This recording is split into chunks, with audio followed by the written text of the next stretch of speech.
भारतीय संस्कृति और इतिहास की जड़ों में गहराई से उतरकर स्वास्तिक प्रोडक्शंस ने इंडियन ऑडियंसेस के लिए कटिंग एज सिनेमैटिक कंटेंट प्रस्तुत किया है और अब इस मेगा शो का निर्माण किया है. This includes all the facets that go into making the show, be it the entire production cycle, VFX, or just even syndication. A leader in the Indian media and entertainment industry, I would like to welcome Siddharth Kumar Tiwari, founder of Swastik Productions and the creator of Shrimad Ramayan.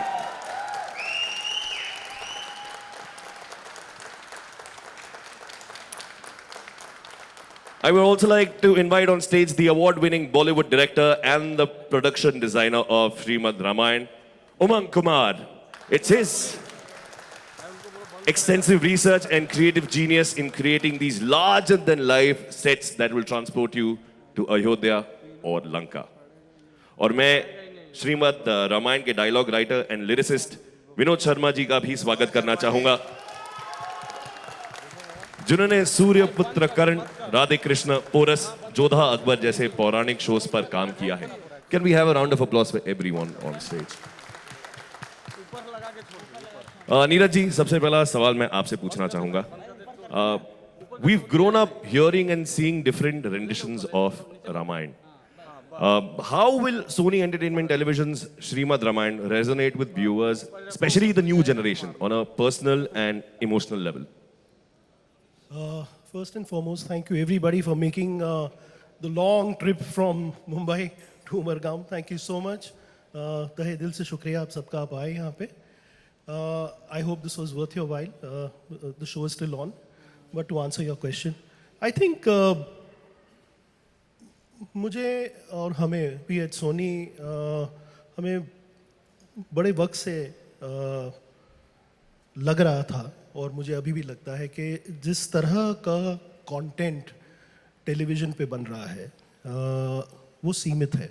And I am very vocal about it. I think television को अगर survive करना है in this content race, तो television को भी आगे निकल के बहुत कुछ ऐसे जॉनर्स में कंटेंट बनाना होगा जो make television able to compete extensively with so much competition out there. Having said that, I think एक जी चैनल का काम है, एक जनरल एंटरटेनमेंट का काम है कि वो मल्टीपल एक्सप्रेशन का कंटेंट बनाए. अगर आप देखें ज़्यादातर कंटेंट जो बन रहा है जी स्पेस में वो सोप्स बन रहे हैं. शाम को 6, साढ़े 6 बजे से 11 बजे तक most of the content on offer is basically soaps. मुझे लगता है कि अगर और वो सोप्स का जो कंटेंट बना है वो एक सीमित टारगेट ऑडियंस के लिए है, which is largely women between 22 to 40 kind of a segment. अब चूंकि India is a one TV household reality, almost 95% of TV homes in India are one TV households, जहाँ पे एक लोग साथ में बैठ करके टीवी देखते हैं, तो लोग देख लेते हैं उस कंटेंट को, पर मुझे लगता नहीं है कि वो उनकी चॉइस का कंटेंट है. सेकेंडली, डिजिटल ने बहुत सारा कंटेंट ऐसा बनाया है जो लोग अब अपने अपने डिवाइसेस पे देख रहे हैं. Basically the point I am trying to make is that एक यूनिफायर कंटेंट की जगह हमेशा रही है. टीवी इज़ अ डिवाइस जो सारी फैमिली बैठ के देखे. मुझे नहीं लगता कि रामायण से बेटर इस तरह का कोई कंटेंट टेलीविज़न के लिए हो सकता है, या मैं तो कहूँगा ऐसे ही पूरे के पूरे एंटरटेनमेंट जोन में उस तरह का यूनिफाइंग कंटेंट नहीं है.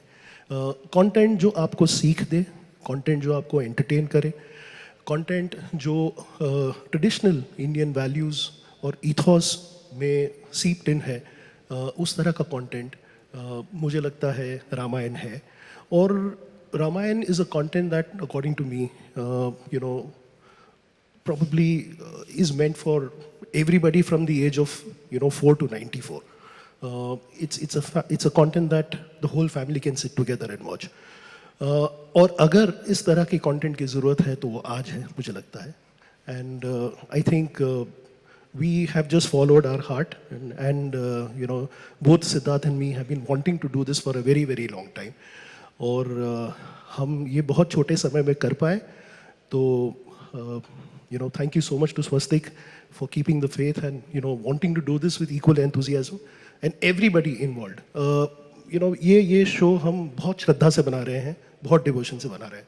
So watch it and tell us what you think about it. Thank you very much. Siddharth ji, the next question I would like to ask you is, जब ये show के लिए आपका विजन क्या था, जब आप मुख्य किरदारों को कास्ट कर रहे थे, what was going in your mind? Can you please walk us through the process?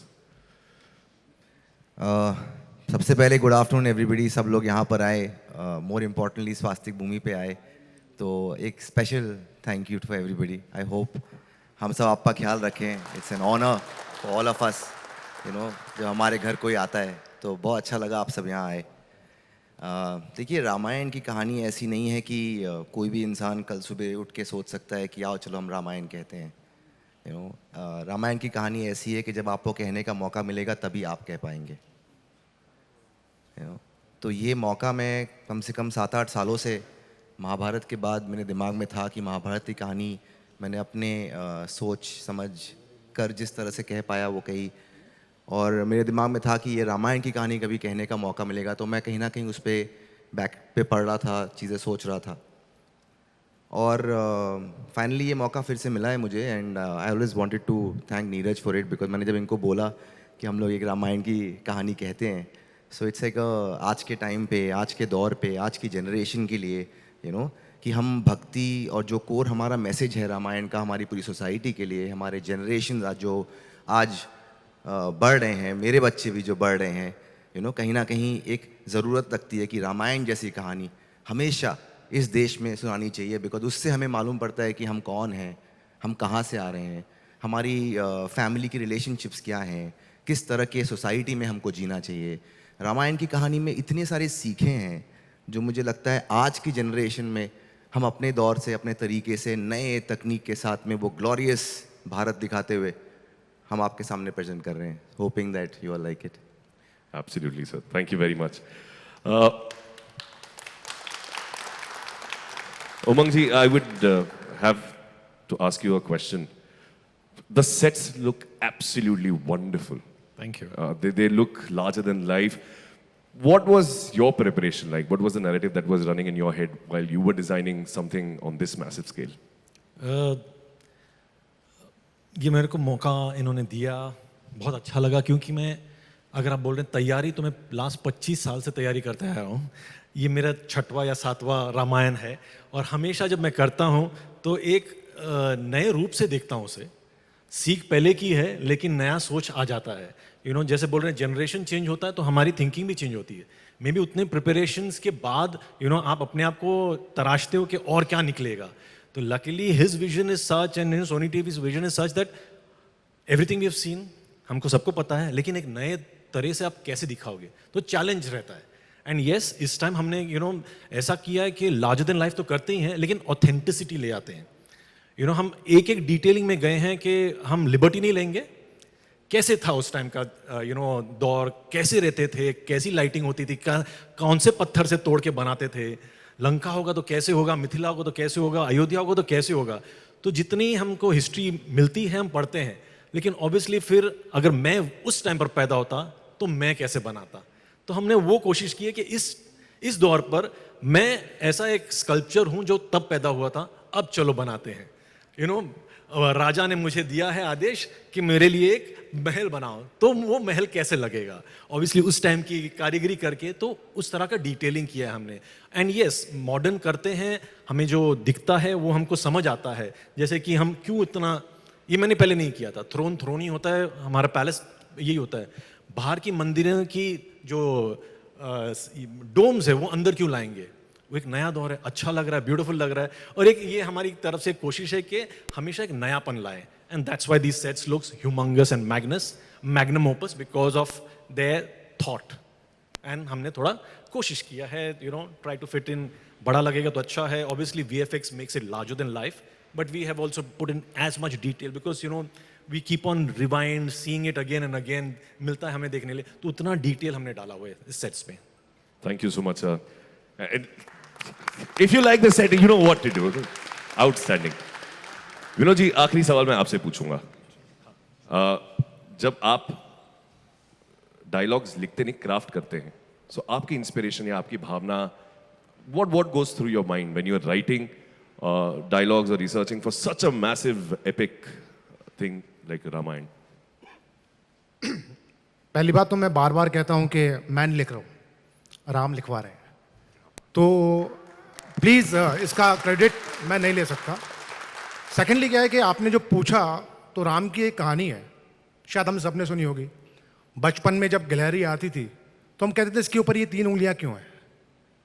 तो माँ ने कहा, टीचर ने बताया कि जब ये वहाँ पे सागर सेतु बन रहा था तब इसके ऊपर राम ने हाथ फेरा था. तो क्या था कि वहाँ पे हनुमान जी बड़े बड़े पहाड़ तोड़ के ला रहे हैं, अंगद घूंसे से मार के चट्टान तोड़ के डाल रहा है, सब लोग लगे हुए थे. तो एक गिलहरी थी, उसको देख नजर गई किसी की, वो दूर जाती, अपने मुंह में जितनी सी रेत आती वो लेके आती, वहाँ डालती. तो बंदर उसमें हंसने लगे सारे वानर कि क्या कर रही है. वो बेचारी रुआंसी हो गई. तो राम ने उन्हें अपने हाथ में लिया और बोले कि जितना इसमें सामर्थ्य है उतना कर रही है, और इसीलिए अपनी उंगलियों के निशान उसमें छोड़े. तो बेसिकली हम ना तो नल और नील की तरह बहुत बड़े ज्ञाता हैं, इतने विद्वान है नहीं, ना संभव है, ना हनुमान की तरह शक्तिशाली हैं. हम बस एक गिलहरी की तरह जितना संभव हो सक रहा है श्रद्धा, समर्पण और मेहनत से, तो वो डालने की कोशिश कर रहे हैं. बस यही है. ये राम का कोई शो हो ही नहीं सकता. ये हमेशा एक यज्ञ होता है, एक हवन होता है, जिसमें श्रद्धा, समर्पण और मेहनत की आहुति लगती है. हम दे रहे हैं. कौन कितना जानता है, लड़ाई इसके नहीं है. हम जितना जानते हैं पूरी श्रद्धा से हम रख रहे हैं. इसके आगे कुछ कह ही नहीं सकते, सब वो लिखवा रहे हैं. Thank you.